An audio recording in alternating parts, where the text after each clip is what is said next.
Que l'amour et la connaissance de Jésus-Christ, notre Seigneur et notre Sauveur, grandissent en vous. Rendons-lui gloire dès maintenant et pour toujours. Amen. Bien chères sœurs, bien chers frères, voilà maintenant plus de 3 mois que nous ne nous sommes pas vus. Oui, plus de 100 jours sans pouvoir nous saluer fraternellement, échanger amicalement, nous enseigner, nous encourager ou nous réconforter mutuellement lorsque c'est nécessaire. Comme on le dit souvent en pareil cas, ça me paraît une éternité. Eh bien, c'est cette notion d'éternité que je vous propose comme fil conducteur de ce moment. Première gageure donc, s'intéresser à l'éternité en quelques minutes. Vous devinez bien qu'on ne dira pas tout sur le sujet. Si vous étiez physiquement face à moi, je vous interrogerais. Comment définissez-vous l'éternité ? Et j'imagine vos réponses.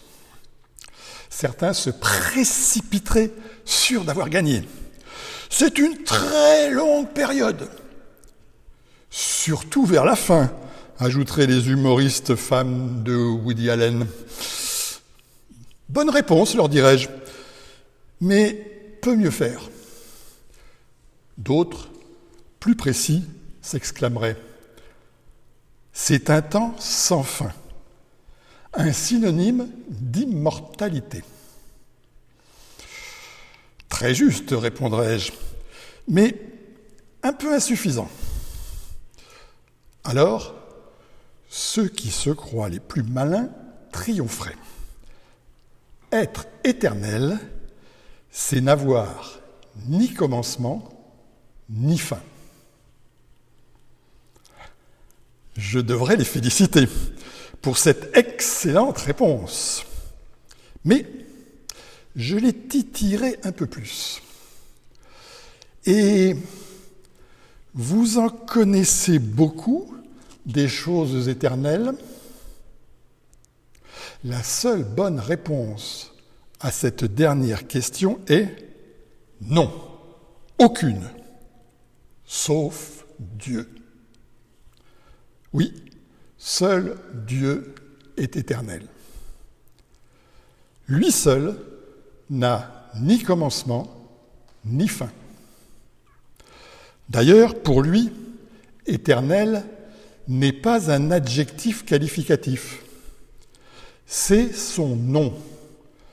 Il s'appelle l'Éternel. Il est bon de proclamer cette vérité en la chantant. Sachez que je suis l'Éternel.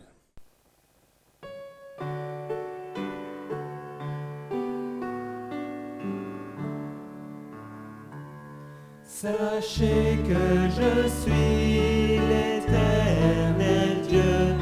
Sachez que je suis l'Éternel Dieu. Sachez que je suis l'Éternel Dieu. Je suis l'Éternel qui te guérit. Je suis l'Éternel qui te guérit. Je suis l'Éternel qui te guérit. En toi, Seigneur, je me confie. En toi, Seigneur, je me confie. En toi, Seigneur, je me confie. Comme vous, certainement, je n'ai pas la prétention de bien comprendre la notion de sans commencement.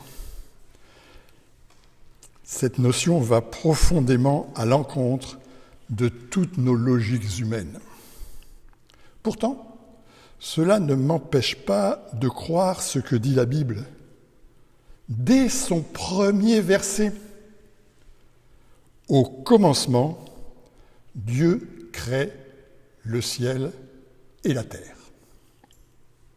Ou encore, par exemple, au verset 2 du psaume 90, « Avant que naissent les montagnes, avant que tu crées la terre et le monde, depuis toujours et pour toujours, tu es Dieu. »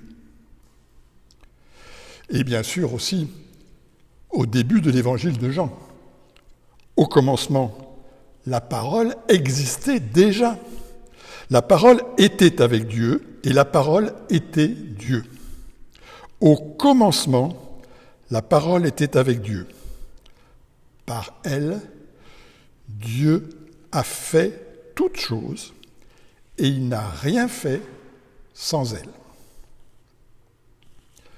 Oui, l'Éternel Dieu est le Dieu créateur.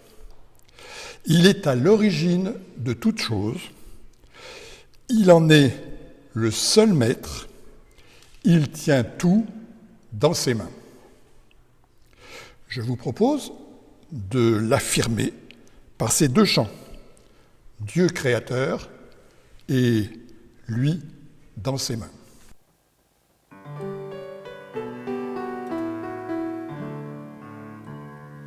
Dieu créateur de la terre et des cieux, nous contemplons ton ouvrage.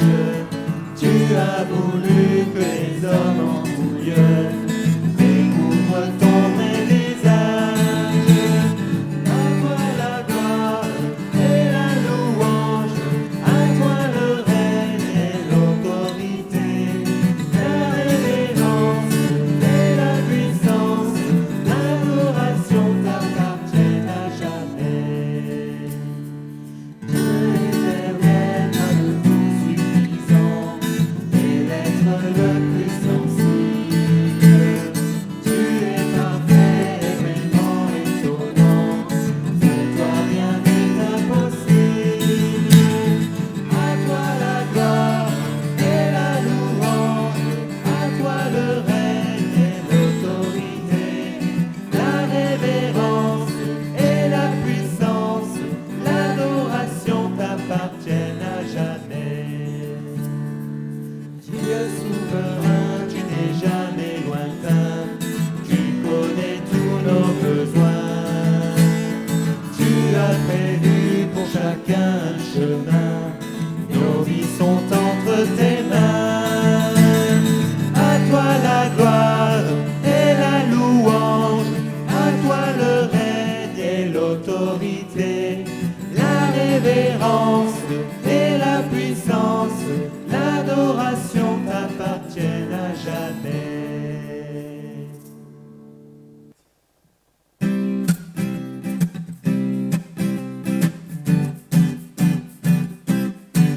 C'est lui qui tient la terre dans ses mains comme une bille de verre. Dans ses mains les océans, les mers. Dans ses mains le monde entier est dans ses mains. C'est lui qui tient le ciel. Dans ses mains les astres et le soleil. Dans ses mains la lune et l'arc-en-ciel. Dans ses mains tout l'univers est dans ses mains. C'est lui qui tient la vie. Dans ses mains d'un nouveau-né qui rit. Dans ses mains de sa maman ravie. Dans ses mains nos lendemains sont dans ses mains. Oh, c'est lui qui tient les pages. Dans ses mains des jours clairs, des orages. Dans ses mains du méchant ou du sage. Dans ses mains les vues et feux sont dans ses mains. C'est lui qui tient l'esprit. Dans ses mains des chansons que j'écris. Dans ses mains je ne chante que lui. Dans ses mains, oui, ma louange est dans ses mains. C'est lui qui tient la clé. Dans ses mains de ton éternité. Dans ses mains, si tu veux l'accepter. Dans ses mains, oui, ton salut est dans ses mains. autre conséquence de son éternité, notre Dieu est vivant aujourd'hui. Je lis dans 1 Timothée au chapitre 1, le verset 17. « Que tout le monde honore Dieu et lui rende gloire pour toujours. Il est le roi qui vit sans fin, qui ne meurt pas, que personne ne voit, le Dieu unique. Amen. » Oui, il vit à jamais et, qui plus est, il ne change pas. Ce qu'il a fait, il le fera. Or, nous avons des multitudes d'exemples de ses bontés à notre égard. Oui, nous pouvons en être certains, ses bénédictions se renouvelleront sans cesse. Car Dieu est amour. Il nous aime tant qu'il a envoyé son Fils pour nous sauver, pour que la réconciliation soit possible après notre désobéissance et la séparation inéluctable qu'elle a entraînée. Oui, il nous envoie son Esprit Saint pour être avec nous tous les jours, pour nous guider et nous reconduire jusqu'à la place à jamais près de lui qu'il nous prépare. Alors, des chants de reconnaissance s'imposent. En voici deux à la suite. Qui donc dans le ciel est béni l'Éternel?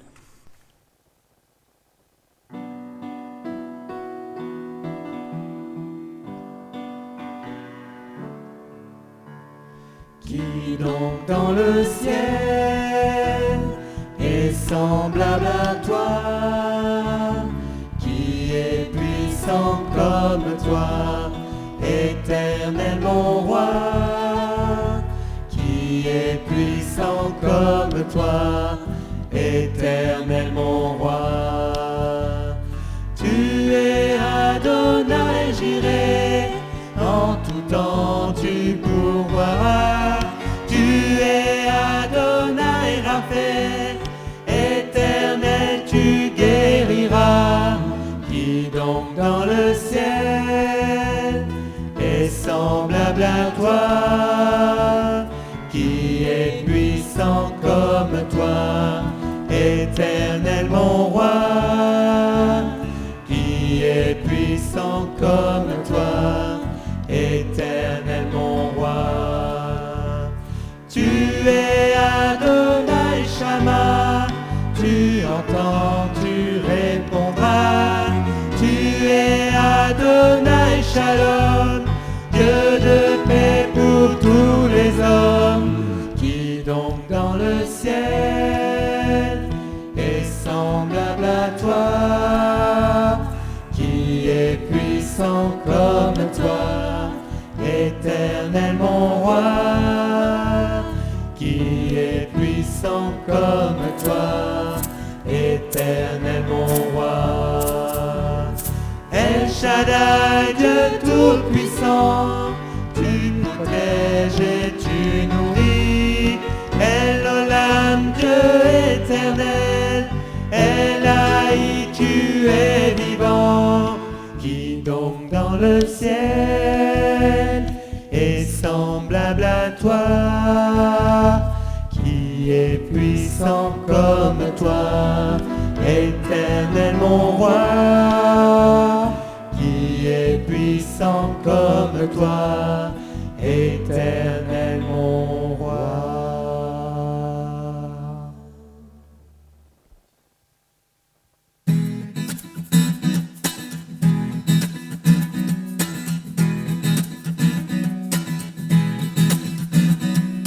Bénis l'Éternel, mon âme. Bénis l'Éternel, mon âme.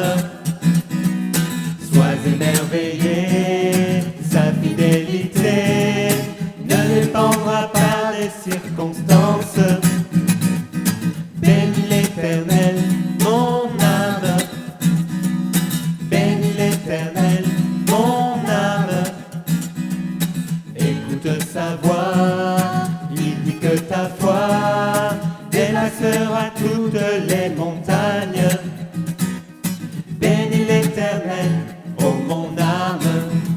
quand tout s'effondre, sombre, je sais que tu es là et que m'importe si les portes se ferment sur mes pas. Je suis en marche sous l'arche de ton amour pour moi. Jésus, tu es roi et j'avance à ta suite.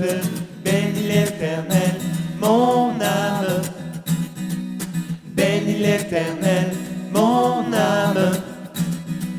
Sois émerveillé, sa fidélité ne dépendra pas des circonstances.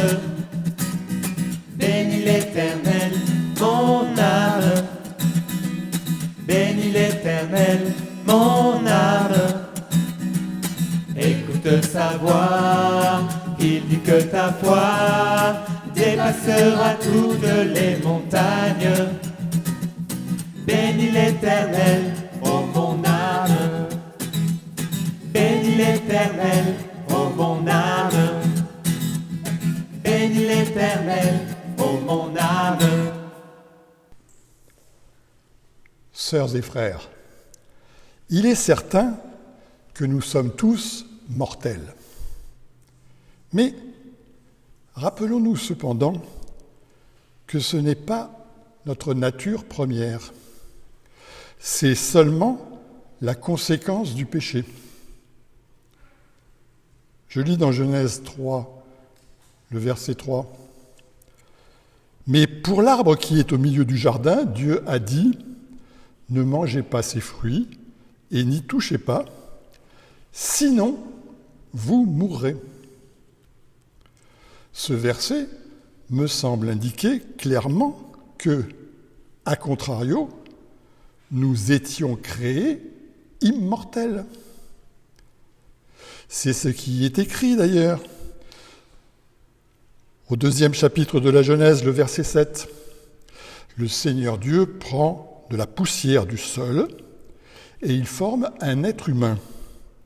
Puis, il souffle dans son nez le souffle de vie et cet homme devient un être vivant. Oui, nous avons été créés vivants, à la ressemblance, à l'image de Dieu créateur, lui qui est vivant éternellement. En pratique, cette certitude de la vie éternelle est totalement confirmée dans 2 passages.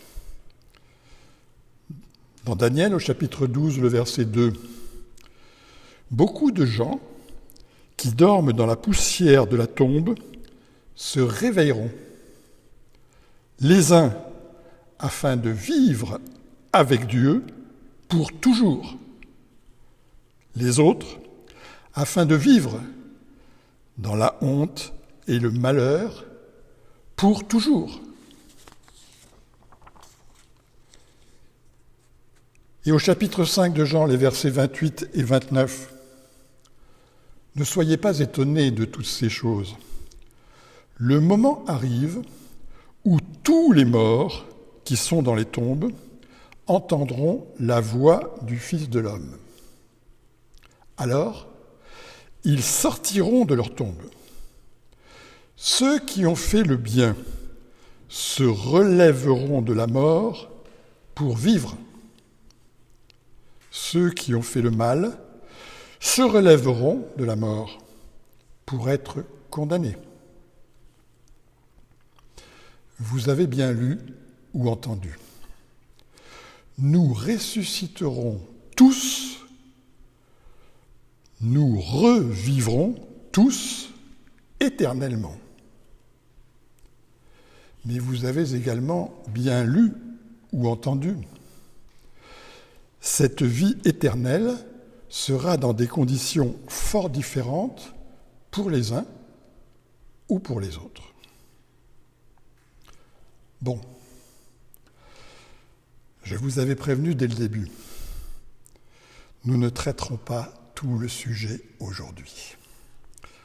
Mais nous avons cependant rappelé suffisamment d'éléments essentiels pour pouvoir à la fois rendre gloire à notre Créateur et célébrer son saint nom. Nous engager à marcher avec lui.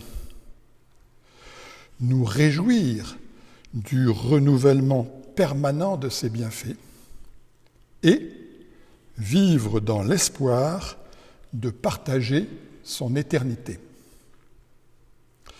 Ce sont précisément les paroles du chant « Ma joie de t'appartenir » que je vous invite, pour finir ce temps, à écouter et, si possible, à partager, même à distance, ce matin.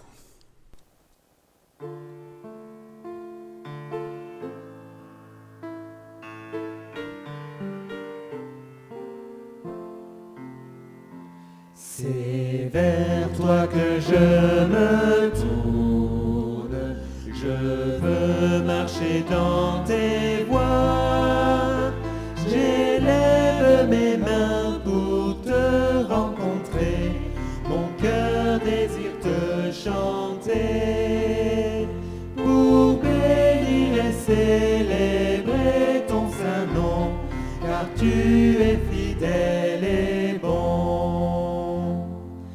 Seigneur, ô Seigneur, je veux te donner. Seigneur, ô Seigneur, ma vie à jamais. Mes yeux contemplent ta gloire, ta vie ranime ma foi.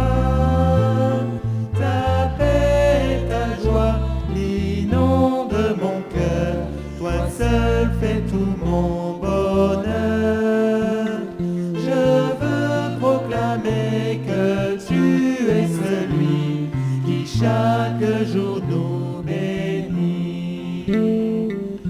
Seigneur, ô Seigneur, je veux partager. Seigneur, ô Seigneur, ton éternité.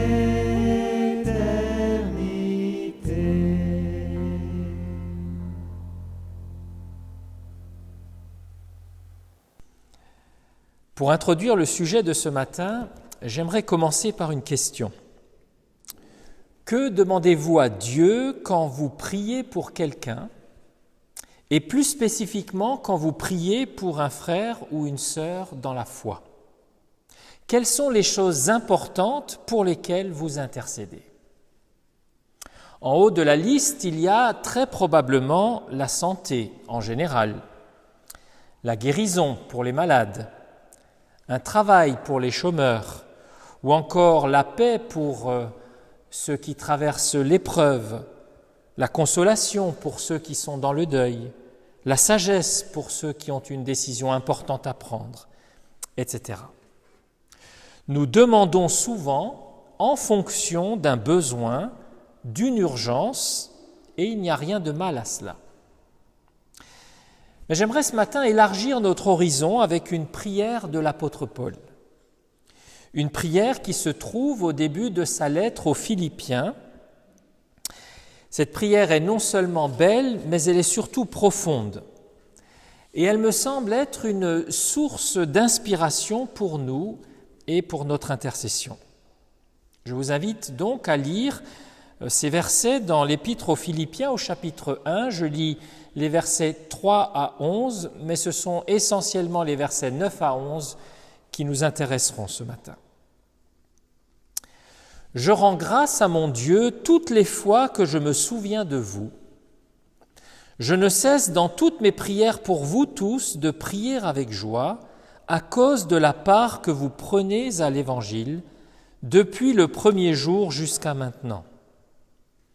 Je suis persuadé que celui qui a commencé en vous une œuvre bonne en poursuivra l'achèvement jusqu'au jour du Christ Jésus. Il est juste que j'aie pour vous de telles pensées, parce que je vous porte dans mon cœur, et que dans mes chaînes comme dans la défense et l'affermissement de l'Évangile, vous participez tous à la même grâce que moi. Car Dieu m'est témoin que je vous chéris tous avec la tendresse du Christ Jésus. Et ce que je demande dans mes prières, c'est que votre amour abonde de plus en plus en connaissance et en vraie sensibilité, qu'ainsi vous sachiez apprécier ce qui est important, afin d'être sincère et irréprochable pour le jour de Christ, rempli du fruit de justice qui vient par Jésus-Christ, à la gloire et à la louange de Dieu. Je relis donc les versets 9 à 11 qui vont nous intéresser. Et ce que je demande dans mes prières, c'est que votre amour abonde de plus en plus en connaissance et en vraie sensibilité, qu'ainsi vous sachiez apprécier ce qui est important, afin d'être sincère et irréprochable pour le jour de Christ, rempli du fruit de justice qui vient par Jésus-Christ, à la gloire et à la louange de Dieu. L'apôtre Paul a l'habitude, au début de ses lettres, d'exprimer une prière pour celles et ceux à qui il écrit. C'est ainsi qu'après avoir dit au verset 3 qu'il rend grâce à Dieu à chaque fois qu'il se souvient d'eux, qu'après avoir dit au verset 4 qu'il ne cesse dans toutes ses prières pour eux de prier avec joie, qu'il précise au verset 9 à 11 le contenu de ce qu'il demande à Dieu pour les Philippiens. Et que demande-t-il ? Pas la santé, pas la guérison, pas des bienfaits matériels, pas la paix ou la consolation. Que demande-t-il ? Il demande deux choses que nous allons prendre dans l'ordre. La première requête de l'apôtre se trouve au verset 9. Ce que je demande dans mes prières, c'est que votre amour abonde de plus en plus en connaissance. Qu'est-ce que cela veut dire ? Notons tout d'abord que l'apôtre ne précise pas l'objet de cet amour dont il parle. Ceci dit, il est très probable que cet amour soit simplement l'amour que Dieu verse dans le cœur de ses enfants par le Saint-Esprit, comme l'apôtre l'écrit au chapitre 5 de son épître aux Romains, verset 5. « Or, l'espérance ne trompe pas, parce que l'amour de Dieu est répandu dans nos cœurs par le Saint-Esprit qui nous a été donné. » Oui, Dieu met son amour en nous, mais cet amour est appelé à grandir. C'est pourquoi Paul prie et demande à Dieu pour les Philippiens que leur amour, cet amour de Dieu en eux, abonde de plus en plus, qu'il grandisse en eux, qu'il se manifeste de plus en plus. Cela nous rappelle que la vie chrétienne est tout sauf statique. L'image de la marche souvent utilisée le souligne bien. La vie de la foi, c'est une marche en avant, c'est une marche de progrès en progrès, et c'est ce que Dieu désire pour chacun de nous. Ainsi, nous lisons par exemple dans la première lettre aux Thessaloniciens au chapitre 4, verset 1, « Au reste, frères, nous vous le demandons et nous vous y exhortons dans le Seigneur Jésus. Vous avez appris de nous comment vous devez marcher et plaire au Seigneur. D'ailleurs, vous le faites bien. Eh bien, progressez encore. » On peut aussi traduire « marcher de progrès en progrès ». L'amour que Dieu a mis en nous est appelé à grandir. Et l'apôtre d'ailleurs, dans sa deuxième lettre aux Thessaloniciens, chapitre 1, verset 3, soulignera justement dans sa prière, pour eux, l'abondance de leur amour, cette abondance qu'il demande pour les Philippiens. Nous devons, frères, dit-il, rendre continuellement grâce à Dieu à votre sujet. Et ce n'est que juste, puisque votre foi augmente et que l'amour que vous avez tous les uns pour les autres abonde de plus en plus. Cet amour en nous, appelé à grandir, est premièrement pour Dieu.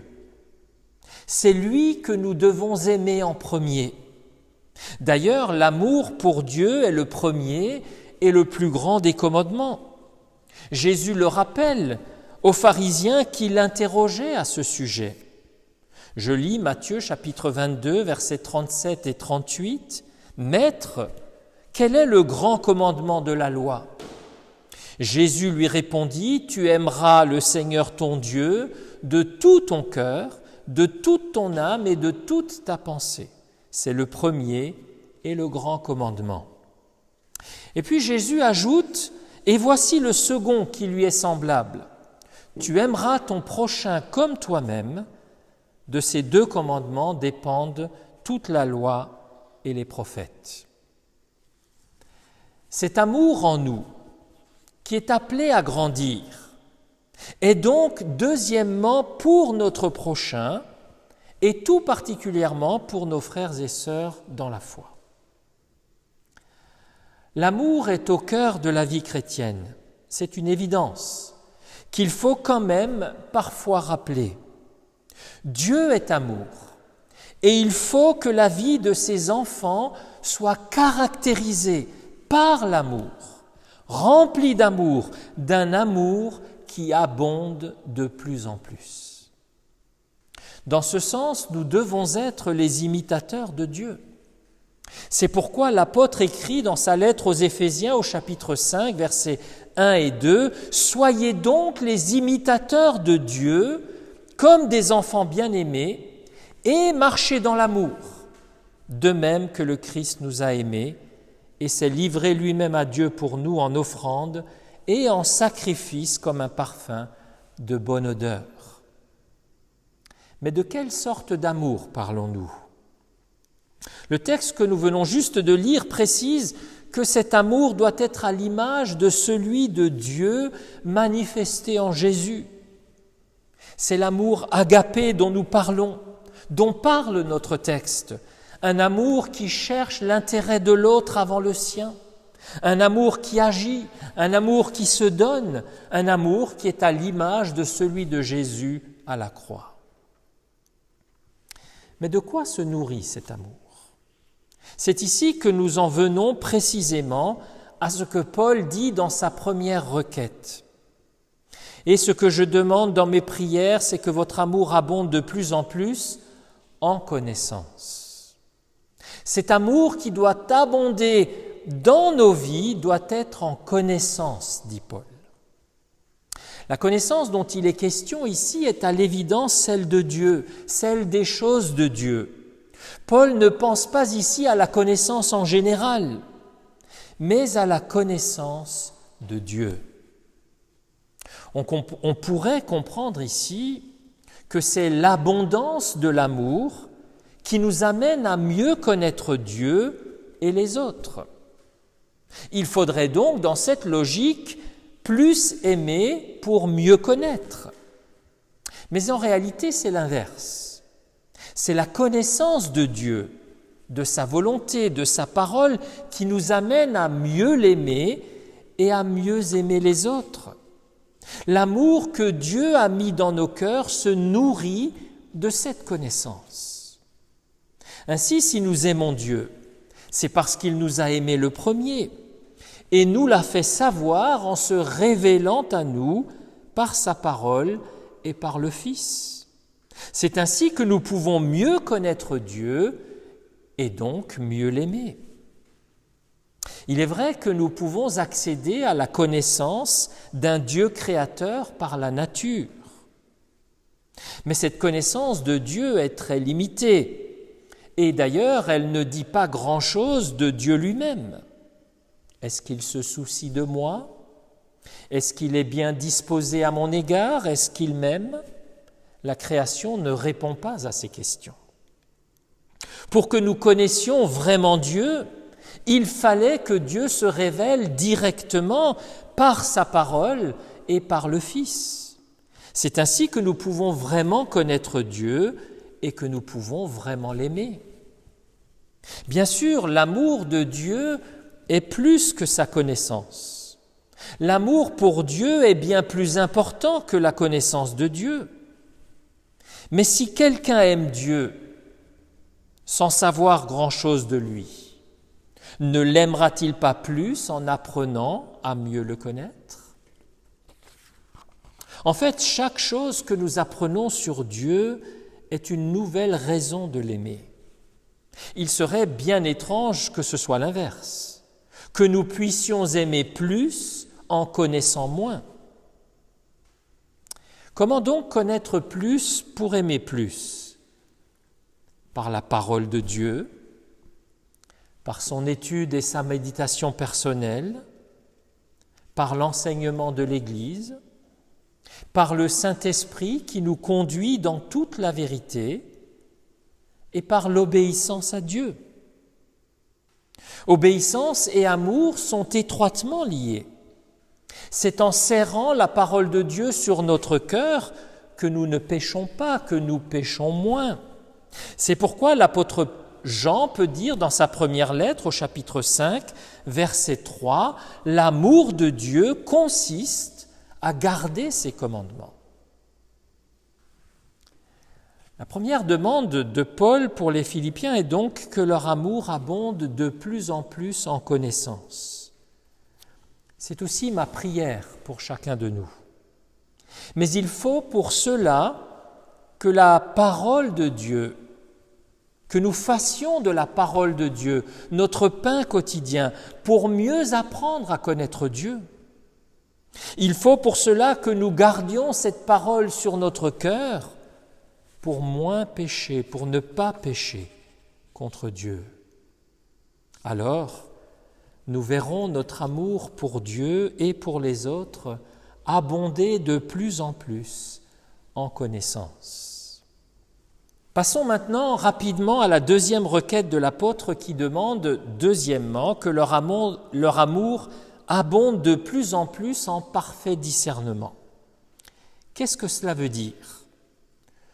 Le mot grec utilisé ici est traduit par sensibilité dans la version que j'ai lue, peut aussi se traduire par perspicacité ou discernement. Il me semble personnellement que c'est ce sens qu'il faut retenir ici. Ainsi, la Bible du Semeur traduit que votre amour gagne de plus en plus en pleine connaissance et en parfait discernement. Que demande Paul ici pour les Philippiens ? Il demande que leur amour soit empreint de discernement, capable de savoir quelle bonne attitude avoir dans une situation donnée, qu'il soit éclairé de cette capacité à voir les choses comme Dieu les voit, qu'il soit capable de vivre comme Dieu le désire, qu'il abonde de plus en plus en parfait discernement. D'où vient ce discernement ? Il vient de Dieu, par son esprit et par sa parole. Il vient aussi de l'expérience que nous acquérons. Pourquoi Paul demande-t-il ce discernement pour les Philippiens ? Sans doute parce que les chemins de l'amour sont nombreux, les possibles de l'amour sont multiples, et toutes les façons d'aimer ne se valent pas. Certains parents, par exemple, aiment leurs enfants en les laissant tout faire. D'autres les aiment en posant des limites. Non, toutes les façons d'aimer ne se valent pas. Ainsi, il ne s'agit pas juste d'aimer Dieu ou d'aimer son prochain en faisant chacun comme il l'entend, même si c'est d'un amour grandissant. Il s'agit au contraire de les aimer avec discernement. Ce discernement qui vient de Dieu et qui est nourri par sa parole. Ce discernement qui nous permet de faire les bons choix, qui nous permet d'aimer selon Dieu.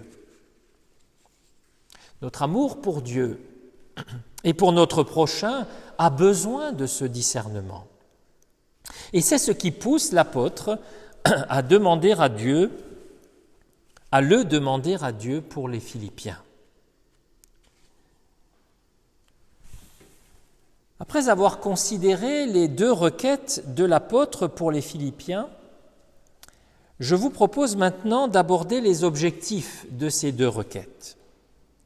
Je relis les versets 9 à 11.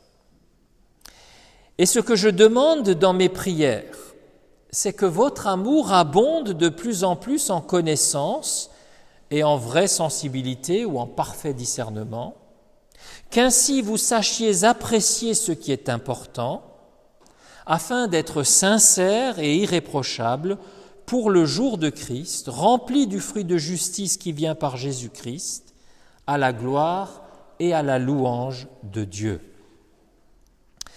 L'apôtre exprime deux objectifs dans notre texte, par sa prière. Et le premier est qu'il sache apprécier ce qui est important. C'est notre troisième point. Ce que l'apôtre désire et demande à Dieu pour les Philippiens n'est pas juste la croissance, l'abondance de leur amour en connaissance et en discernement. En fait, il va plus loin et il demande la croissance de leur amour afin qu'ils puissent apprécier ou discerner ce qui est important. De quoi s'agit-il ? Le mot que l'apôtre utilise ici et qui est traduit par « important » dans notre texte signifie ce qui a de la valeur, ce qui est excellent, ce qui est vital. Et pour faire ce qui a de la valeur aux yeux de Dieu, ce qui est excellent ou vital à ses yeux, il faut du discernement. Et nous rejoignons ici le point précédent. Il faut du discernement car les possibilités sont multiples, car tout ne se vaut pas, car certaines choses sont plus importantes que d'autres. Ainsi, s'il faut parfois, souvent, choisir entre le bien et le mal, il faut aussi souvent choisir entre le secondaire et l'essentiel, entre le bon et le meilleur, entre le meilleur et l'excellent. En fait, au service du Seigneur, l'excellence est la qualité que nous devrions toujours rechercher. Servir Dieu, marcher à la suite du Christ, ce n'est pas juste faire ce qu'il y a à faire, mais c'est faire ce que le Seigneur nous demande. C'est accomplir sa volonté, c'est faire ce qui compte vraiment pour Dieu et pour l'avancement de son règne.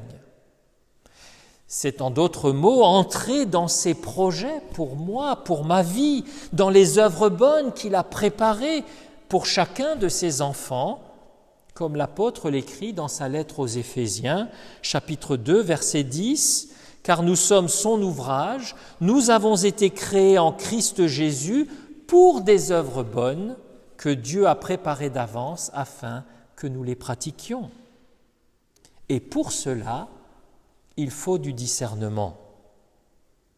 Notons bien ici la différence entre discerner et faire. Je peux savoir ce qui est important, je peux même le discerner et ne pas le faire. Savoir, ce n'est pas obéir. Discerner, ce n'est pas choisir de faire. Il est donc primordial que nous discernions ce qui est important, ce qui a de la valeur, ce qui est excellent pour Dieu. Il y a tant de possibles dans la vie, il y a tant de choses à faire pour le Seigneur. Mais il est surtout important qu'après avoir discerné, nous entrions pleinement dans ces œuvres bonnes que Dieu a préparées pour nous. Il est vrai que l'apôtre ne parle ici que de discernement de ce qui est important. Mais il me semble évident qu'il ne dissocie pas le discernement de l'accomplissement. Voilà donc le premier objectif de ce que l'apôtre demande pour les Philippiens. Un premier objectif qui s'atteint par quand la connaissance et l'amour de Dieu grandissent dans notre cœur. Plus nous connaissons Dieu et plus nous l'aimons, plus nous connaissons et plus nous sommes en capacité de discerner ce qui est important. Nous arrivons à notre quatrième et dernier point. C'est le deuxième objectif de la requête de Paul pour les Philippiens. Il demande que la croissance de leur amour, deuxièmement,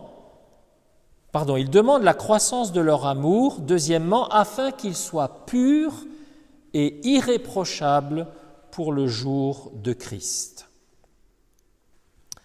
La vie chrétienne ne doit pas être vécue pour ici-bas seulement, mais aussi dans la perspective de l'éternité, de la vie éternelle, des promesses que Dieu a faites concernant cela, de l'espérance qui nous est offerte.